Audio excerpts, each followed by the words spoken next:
I was halfway through my coffee when the text came in. It was one of those mornings where the sun hits the window just right, blinding and warm, but more irritating than inspiring. The kind of light that shows all the dust you didn't clean and highlights the scratches on the old kitchen table. I had my feet up, newspaper folded beside me, and a half-burnt piece of toast in my hand when my phone buzzed on the counter. I didn't even look right away. I've been married long enough to know that most texts from my wife come in one of three varieties: grocery reminders, sarcastic memes, or some complaint about traffic. But this one didn't have a "hey babe" or any emoji. Just 5 words. I want a divorce. Mel. I read it twice. 3 times. I stared at the screen like maybe the words would rearrange themselves into something else. Something normal. Maybe I dropped the toast. I don't remember. I just remember the cold. I texted back. What? Are you serious? No reply. That's when the silence really started. It wasn't the quiet of an empty room, it was the silence of knowing something important just ended and you weren't invited to the ending. I waited 10 minutes, then called her. Straight to voicemail. I called again. Same thing. That sinking feeling turned into something else: rage, maybe. Desperation. Confusion. All tangled together like barbed wire in my chest. I tried to remember the last time she said she loved me and meant it. Or the last time she touched me without flinching. It had been months. Maybe longer. That night, I drove out to the apartment her sister used to live in, thinking maybe Mel had gone there. She wasn't. I didn't knock on the door. I just sat in the car like an idiot for a while before heading back home. Home, that word already felt off. She came back the next day to pack a bag. Didn't even cry. I'm sorry, she said, not looking me in the eyes. This has been over for a long time. You just didn't see it. Who is he? I asked. She paused, only a second, but I caught it. That flinch. That slight wideness in her eyes. That was all I needed. No one, she said too quickly. That's not what this is about. But it was. I could smell the lie on her like a cheap hotel bar. I watched her fold up a sundress she hadn't worn in years and shove it into a duffel bag. That was the dress she used to wear on our summer road trips. The one she said made her feel free. I didn't yell. Didn't cry. Just nodded and stood there like a scarecrow in a field she'd long since stopped caring about. She left without a hug. No goodbye kiss. Just the sound of tires crunching down the driveway. After that, the world went real quiet. Friends didn't know what to say. My brother offered to take me to a strip club. My mother said she had a feeling about her from the start. Everyone's got advice when your heart's been ripped out, but none of it makes you feel better. I stopped eating much. Stopped sleeping, too. But I didn't stop thinking. That's when I started piecing it together. The long nights she said she was working late. The weekend trips, with the girls, where she'd come back smelling like wood smoke and lavender. The texts she'd answer in the bathroom. The way she started showering right when she got home. I did some digging. Checked her old laptop, she forgot to log out of her email. That's when I saw the receipts. Motel stays. One in particular kept showing up, the Red Lantern Inn. A dusty, nothing motel off Route 17. No reason for her to be there. Unless there was someone waiting. It took me 2 weeks to come up with a plan. I sold some tools, shaved the beard, dyed my hair dark. Took a trip down to the Red Lantern under a fake name, said I was looking for work. The Red Lantern Inn was a relic from a bygone era, its faded neon sign flickering like a dying heartbeat against the night sky. The building's once white paint had long since peeled away, revealing the gray, weathered wood beneath. A musty odor permeated the air, a mix of mildew, stale cigarettes, and something less identifiable, something rotten. I arrived under the alias Jack Miller, a name as nondescript as the man I'd become. The manager, a gaunt man named Harold, barely glanced at me as he handed over a set of keys and a faded uniform. "Room 12 is yours," he muttered. "Keep the place clean, fix what needs fixing, and don't bother the guests."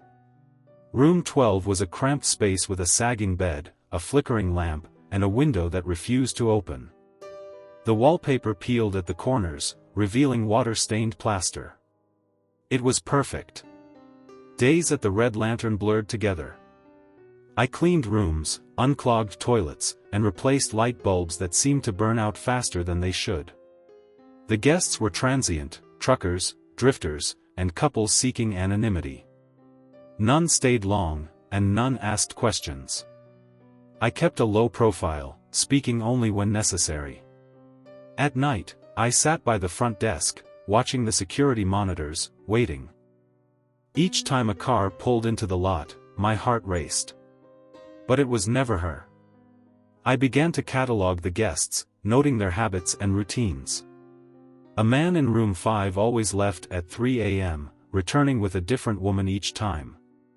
The couple in room 8 argued incessantly, their voices muffled but intense. Patterns emerged, and I documented them all. One evening, while cleaning room 7, I found a crumpled receipt under the bed. It was from a nearby diner, dated 6 months prior, with Mel's name scrawled on the back. My hands trembled as I held it, the ink smudged but unmistakable. She had been here. In this room. With him.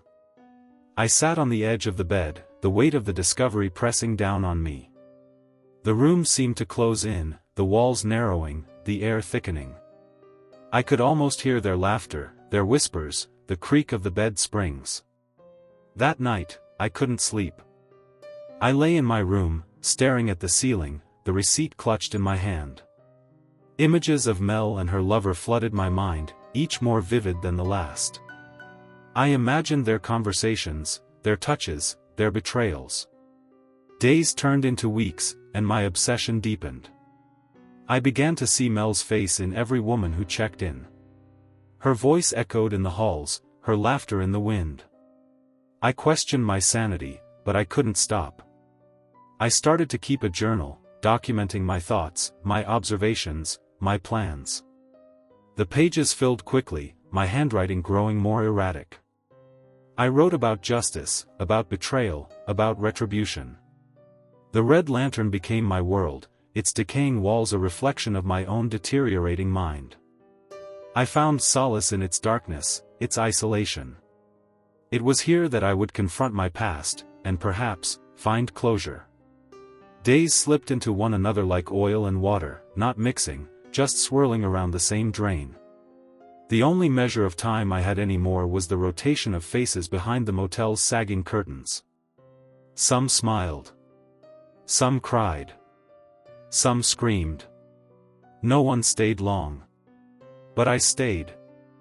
I stayed, because I was waiting. The journal I kept was no longer just a diary. It was a ledger. A book of sins and sightings. I filled it with guesses, entries labeled, possibly her, and, not her, wrong hair, and, sounds like her voice, room 4. It was madness. But madness is patient. It waits in the corner, silent, until you finally see it as the only thing that makes sense. And then it happened. She checked in on a Thursday afternoon. I was sweeping up the walkway between rooms when I saw the car. Silver Nissan. The kind of car that blends in everywhere, like it wants to be ignored. But I knew it. I'd driven it. Paid for the down payment. Got the oil changed every 3 months, like clockwork. And now it was here. Backed into a spot near room 11 like it belonged here. I ducked behind the vending machine and watched. She stepped out wearing a sundress. The one I'd seen her fold into her duffel the day she left. The one I'd seen her wear in dreams that ended with me screaming into my pillow. Her hair was longer. Lighter. But it was her. I could tell by the way she held her purse tight against her side, like she was hiding something she didn't want the world to see. And then he got out. Tall. Slouchy. That slick kind of guy who never grew out of being a cool kid, even when he was already too old for it. Aviators. Black jeans. T-shirt too small for his arms. He tossed the keys to her, kissed her neck, and laughed like this place was just another dirty secret. I pressed my hands flat against the vending machine, knuckles white. There he was. The man who took my wife. And she brought him back to the same motel. Again. I watched them through the tiny slit in the curtain at the front desk. Room 11. The one where the plumbing always whined and the vent fan in the bathroom let sound drift all the way to the maintenance room. They didn't even draw the curtain all the way closed. Like they didn't care. Or maybe like they wanted to be seen. They laughed and sprawled on the bed like teenagers. She kicked off her shoes. He poured something amber from a flask into the motel glasses. They toasted. To what, I don't know. To lies, probably. To infidelity. To the lives they destroyed like cigarette butts ground into carpet. I waited until the lights dimmed. And then I moved. The Red Lantern was built in the 60s, and it had the quirks to prove it. There was a utility room next to room 11. No one ever used it anymore, except me. Inside was an old breaker panel, a mop sink, and a fuse box no one had labeled in years. The walls were thin. One had a vent fan that led straight into the bathroom of room 11. If you turned it on, the hum would cover your breathing. If you removed the grate, you could see everything. I unscrewed the cover and sat on an overturned bucket. And I watched. They moved like they'd done this 100 times. She peeled off her dress slow, like she'd practiced. He murmured something, couldn't hear what, but she laughed in a way I hadn't heard in years. The kind of laugh you give to someone who has your trust. Your body. Your heart. And all I could think was, she never laughed like that for me. I stayed there all night. I watched them sleep, tangled in the scratchy sheets, legs wrapped around each other like vines around a dying tree. I studied their breathing, their whispers, the way she curled toward him like she was trying to disappear into him. At some point, I whispered back. Does he know you snore when you're anxious? That your left ankle pops when you get up too fast? That you cried during the Folgers commercial that one Christmas and swore me to secrecy? They didn't answer. Of course they didn't. But the walls listened. The next morning, I stood outside their door with a fresh towel rack and a roll of replacement toilet paper, like any good maintenance man. I knocked twice. No answer. I used the master key. The room was empty. I could feel the warmth of them still clinging to the sheets, the scent of her perfume hanging in the air like fog. I stepped into the bathroom. She'd left her lipstick on the counter. The same shade she used on our anniversary 2 years ago. Blood red. I opened the vent fan and put the grate back on. Everything was ready. When they came back that evening, they didn't notice anything had changed. Of course not. No one notices the walls when they're too busy looking at each other. That night, I didn't go to the watching room. I stayed in the shadows outside their door, listening. He laughed. She giggled. Then she cried. Not loudly, just a muffled sob. Quick and small. Like a ghost brushing past your ear. I leaned closer. I can't keep doing this, she whispered. You're not going back to him, he said. No, she said, it's not that. A pause. A quiet, heavy silence. Then she said it. It feels like he's here. Like he's watching. My heart hit the floor. Because she was right. There's a kind of power in not being seen. Not just invisibility, the absence of presence, but intentional invisibility. When people look past you, through you, because your uniform says you're beneath notice. They see a man with a plunger and a name tag. They don't see the eyes watching, the ears recording every word, every sigh, every lie. Mel and her lover never even looked at me. The fourth time I passed them in the parking lot, she didn't blink. Just smiled politely, the kind of smile you give to a man cleaning a motel ice machine. Not the smile you give a husband. Not the smile you give a ghost. And that's what I had become.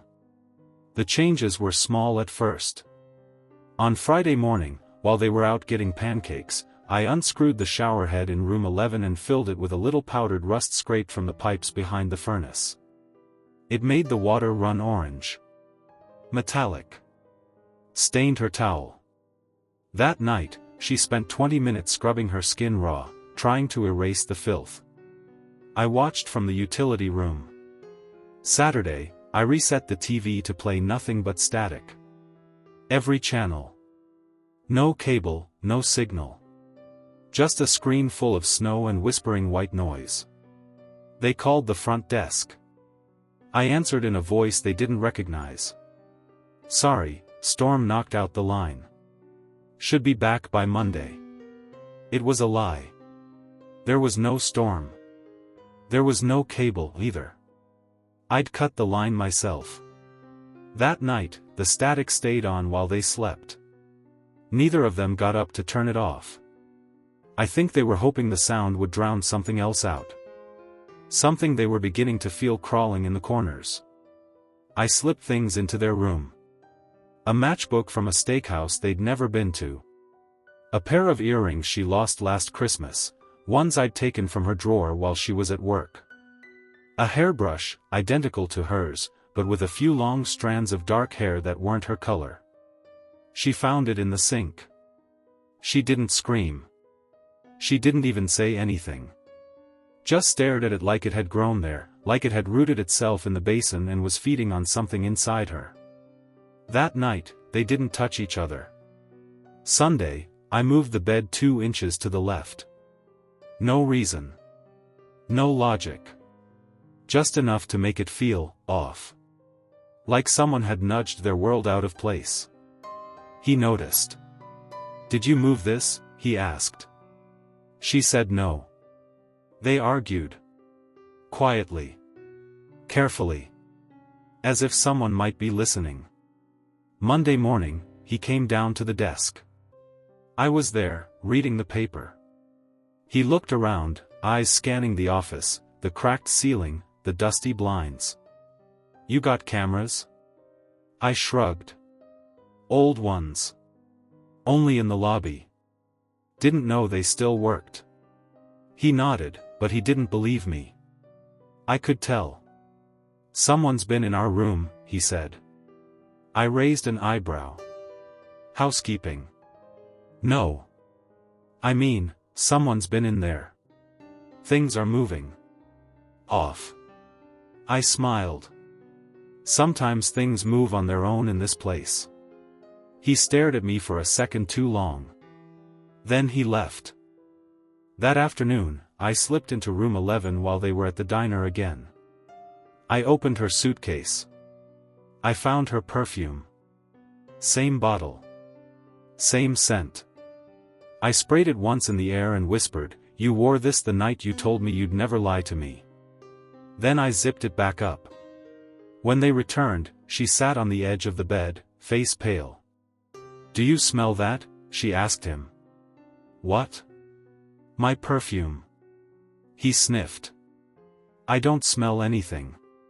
She got up and walked to the bathroom. Then I heard it, something fragile breaking against tile. The bottle, probably. That night, she cried again. She didn't say why. He held her, stiffly. Like he didn't quite know what to do with her anymore. Like the walls had gotten smaller and he was starting to feel it too. She whispered something I didn't catch. He said, "It's not him. He's gone. He doesn't even know where we are." She didn't reply. But I could feel it, she wasn't sure anymore. The next morning, she left her purse on the table while they ate outside. I went in again. Inside the front pocket was a folded letter. I opened it with the precision of a man who had once read every word she wrote to him. It was addressed to me. Unsent. I think I made a mistake. That was the first line. The rest was guilt, blurred by hesitations and half-truths. She never said his name. Never fully took blame. But she sounded tired. Like whatever she'd traded our life for wasn't giving her what she thought it would. She hadn't mailed it. But she'd written it. That was enough. That night, I had the dream again. The one where I'm back in our kitchen, and the light above the table flickers. She's pouring wine. I'm telling her about my day. The pasta boils over. She laughs. And then her face melts into someone else's. His face. Then hers again. Then no one's. And I'm alone. Except I'm not. Something is behind me. Watching. I wake up gasping in the dark. The walls of room 12 are sweating. The red lantern hums like a dying animal. On Tuesday, just after midnight, there was a knock at my door. I opened it slowly. She stood there in a sweatshirt and jeans, no makeup. Hair pulled back. Eyes hollow. "Do I know you?" she asked. I stared at her. She blinked. "You just look familiar." I tilted my head. "I've worked here a while. You probably just saw me cleaning." "Right," she said. But she didn't move. Didn't go. She just stood there, eyes darting past me, like trying to catch a memory hiding in the shadows. Finally, she said, "This place feels wrong." I nodded. "It does." She didn't ask me why. And I didn't offer an answer. The knock on my door never really stopped. After she left that night, after asking if she knew me, after standing there with that hollowed-out look like she'd seen her reflection but not recognized the face, it felt like the air had shifted. Not just in the motel. In me. The next day, she didn't leave the room. He did, twice, once to smoke a cigarette near the dumpster, and again to grab takeout. When I passed him, he looked up like he wanted to ask me something. But he didn't. He just stared a second too long, like he was trying to figure out where he'd seen me before. I smiled at him. Not with my mouth, but with my stillness. Like I was waiting for him to flinch. He didn't. But his hand trembled when he lit the cigarette. She stared out the window most of the day. Curtain just barely cracked. Not blinking. Room 11 was beginning to eat her alive, and she didn't even know which piece it had started with. I knew. It had started with her heart. That soft, nervous part of her that once believed in safety. Late that night, I turned the intercom back on. It was a remnant from decades ago, when the motel still used call boxes wired into the rooms. The system was long dead to everyone else. But I had spent weeks restoring it. I ran a line from the switchboard to the utility closet behind room 11, threading it through the paneling like veins. When they were asleep, I clicked the microphone and whispered. Just once. Her name. Mel.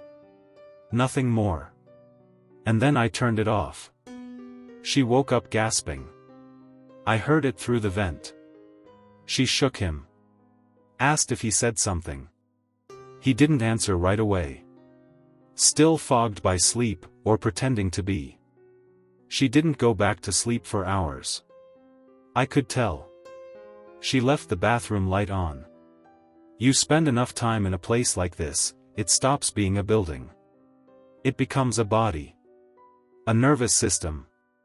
A set of eyes and lungs and old memories rotting between the walls. The red lantern was more alive now than I'd ever seen it. Paint bubbled where no water had touched. Doors stuck that used to swing free. And I could swear I heard footsteps above my room even though there hadn't been a second floor since the Reagan administration. Maybe it wasn't the motel. Maybe it was me. He confronts me. Wednesday morning, he followed me. Not aggressively. Just enough to make his point. I was sweeping the gravel back into the lot from the potholes when he walked up behind me. "You watching us?" I turned slowly. "I watch everything." He blinked. I could see the anger in him. But it wasn't strong enough to rise. It was fear disguised as suspicion. He didn't want to confront me, he wanted to confirm I wasn't what his instincts were whispering. "You've been in our room," he said. "I haven't." "But you could be." "Anyone could be," I said. "Motel doors don't lock out ghosts. Only people." His face twitched. A flicker of something primitive behind his eyes. He turned and walked away. That night, something changed. When I returned to my room, there was a note under the door. Folded once. No envelope. My name on the front. My name, not the fake one I wore on my plastic badge. Inside, in her handwriting. "I know it's you. I never stopped dreaming about the night you disappeared. What do you want from me?" I stared at it for a long time. Not because it shocked me. But because a part of me had started to wonder if I still existed at all. Room 7 had a broken mirror. No one wanted to stay there because of it. Guests said it made the room feel cold. As if the mirror reflected not them, but the version of them that never left. The one who drowned in the loneliness. Who curled up and dissolved into mildew. I used it that night. I brought the note with me. I sat on the bed and stared into that cracked glass. And I talked to the version of myself that never found the courage to leave her. The one that stayed. Loved her. Forgave her. I talked until the lights flickered and I could swear something was whispering back. Thursday morning, they tried to check out. They brought their bags to the front desk. She wouldn't look up. He handled everything. But the system glitched. Card reader wouldn't work. Register locked up. Every button I pressed returned an error. He started to get angry. "We just want to leave." "You can," I said. "But it might not be that easy." He stared at me like he was trying to read a language he'd never learned. She finally spoke. "Can we stay one more night?" He looked at her, surprised. But he nodded. She didn't take her bag back to the room. She just walked. I watched her go. That night, she left the door to room 11 unlocked. I didn't go in. I just stood outside and whispered through the wood. "Tell him the truth." And I waited. 10 minutes later, shouting.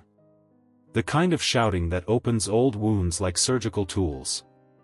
At 3:23 a.m., she knocked again. Same clothes. Same emptiness. But this time she knew. "I loved you," she said. "I really did." I let her in. She sat on the edge of the bed, knees shaking. "He knows now," she whispered. I told him. I told him everything. And what did he say? He left. I waited. "And why are you still here?" She looked up at me, eyes glassy. "Because I think. I was never supposed to leave." She sat on the edge of my bed like she belonged there. Like nothing had ever happened between us. Like I hadn't watched her, for a year, melt into the arms of someone else in the room next door. And still, I didn't move. She didn't ask for forgiveness. She didn't cry. She just said, "He's gone." I nodded. "I know." She tilted her head, eyes twitching just slightly, like she heard something in the walls again. "You've been here this whole time," she said. It wasn't a question. "No," I told her. "I've been gone longer than that." At 4:11 a.m., the lights flickered and went out. No storm. No outage. The motel just exhaled. Like it was tired of pretending to be ordinary. The silence was heavy. Not absence, but presence. A silence with weight.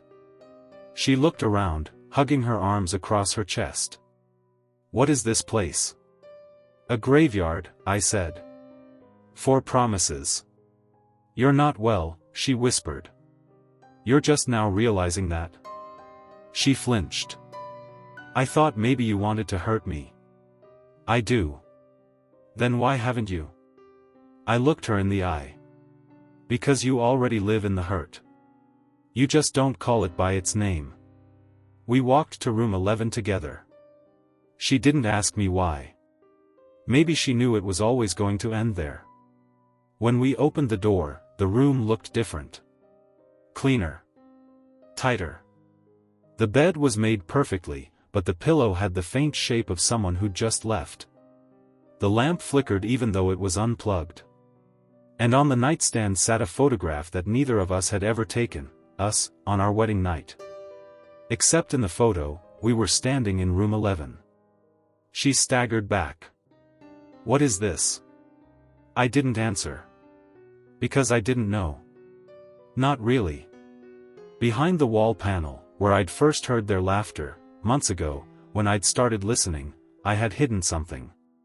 An old cassette recorder. Black. Dusty. Still warm. I played it. Not to her. To us. It wasn't them I'd recorded. It wasn't their laughter. It was our voices. Old arguments. Snippets of forgotten conversations. Her breath in the dark. My whispers while she slept. Do you love me? From her voice, unsure. Yes, from mine. Even when you don't deserve it. She covered her mouth. I didn't look at her. I was afraid if I did, I'd lose my nerve. At 5:42 a.m., the lover returned.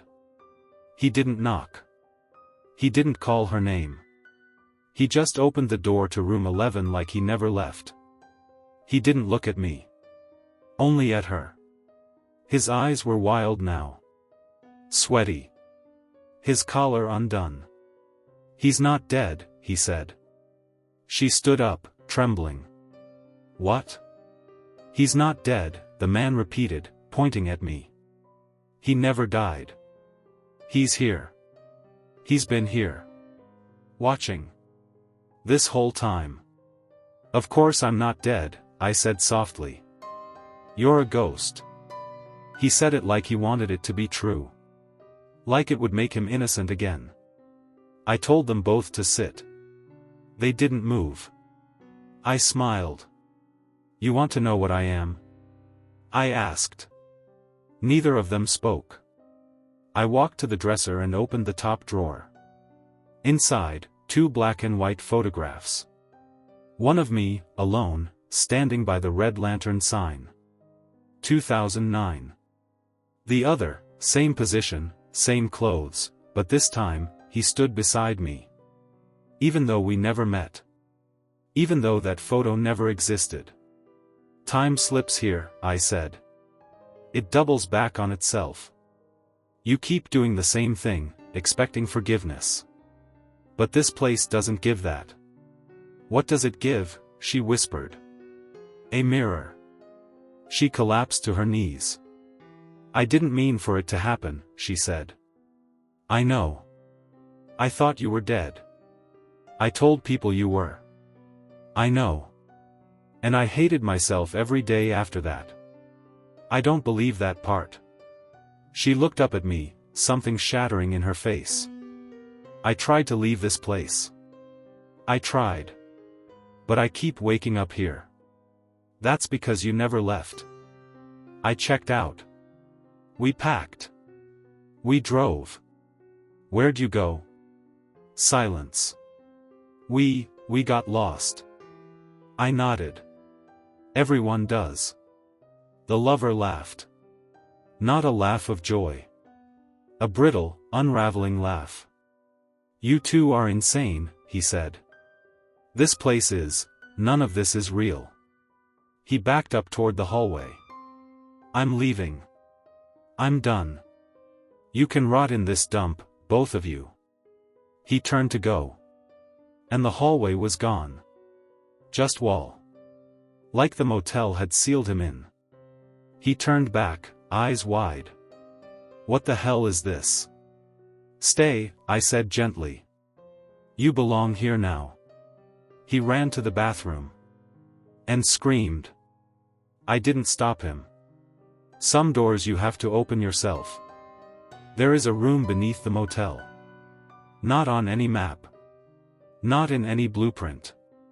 It's behind the furnace, past a wall that isn't hollow but breathes if you press your hand to it long enough. I didn't build it. I found it. I took them both there. They didn't struggle. There were beds. 3, actually. 1 for each of us. But only 2 were made. I looked at her. "This is where you say goodbye." To who? To the version of yourself who thought this would end any other way. She sat on the edge of her bed. He stayed near the door, hands trembling. I laid down in mine. And the lights went out. I woke up in the basement room. No lights. Just the sound of water dripping behind the walls. Or maybe inside my head. She was gone. So was he. Only the bed beside mine still held the outline of a body that never moved. I didn't panic. I never expected it to end clean. Places like the Red Lantern don't allow endings. They just restart. Back in the lobby, the daylight was wrong. It wasn't morning light. Not exactly. It felt faded, like a photocopy of sunrise. I stood behind the front desk. Dust on everything. No footprints. No checkout cards. The computer screen blinked, but the mouse didn't work. I checked the guest book. My handwriting filled the pages. Every name was hers. Every address was mine. The same date. Again and again. I opened the utility closet behind room 11. The panel was gone. Wires still hung, stripped and humming. I could hear her voice again. Faint. "I never stopped dreaming about the night you disappeared." It looped. Over and over. The motel wasn't haunted. It was haunted by me. I found his jacket on a hook in room 6. Wallet still in the pocket. No ID. No credit cards. Just a Polaroid. Her. And me. In front of the motel. Same photo I found earlier. Same strained smiles. But this time, I was wearing his jacket. And he wasn't in the picture. Was he ever? Or was he just the part of me she clung to after I stopped being real? Sometimes, I hear her. Not through the walls anymore, but beside me. In the reflection of glass. In the hush behind a door closing by itself. She says my name when I'm not awake. Sometimes she's crying. Sometimes laughing. Sometimes, I think she's trying to remember what she did to deserve all this. And other times, I think she remembers everything, and this is her penance. There's a drawer beneath the register that I never open. Until now. One brass key inside. No number. Just weight. Heavy, cold. I took it to every door in the motel. None fit. Except one. The mirror in room 7. The key slid into a crack along the frame. Clicked. The mirror rippled. And I stepped through. On the other side, the motel was flipped. Left was right. Day was night. But that wasn't the strange part. The strange part was. She was behind the desk. Wearing my uniform. Hair tied back. Smiling when she saw me. "Checking in?" she asked, like we'd never met. I looked down. I was holding a suitcase I didn't remember packing. Yes, I said. For how long? She asked. I looked around. The air hummed, warm and thick with déjà vu. I smiled. Just one night. She handed me the key. Room 11. Of course. My hand shook when I took it. I wasn't sure if I was dreaming. Or if I was the dream. I opened the door. The room was already occupied. By me. Sitting on the edge of the bed. Staring into a mirror that was no longer broken. I didn't move. Neither did he. We just watched each other. And behind me, the door clicked shut. If you're reading this, if any of this ever really made it past the walls of the Red Lantern, then maybe there's still time to leave. But if you're like me, you won't. Because you came here looking for something you lost. A love. A truth. A punishment. And this place gives it to you. Every night. Again and again. Until it becomes the only real thing you ever knew. I still clean the rooms. I still fix the ice machine even though no one uses it. I still hear her walking past room 11. Sometimes she stops. Sometimes I do, too. We don't speak. Not anymore. We just exist. Together. Alone. Forever at the edge of goodbye. Waiting for the motel to let us go. But it never does. Because we never asked it to.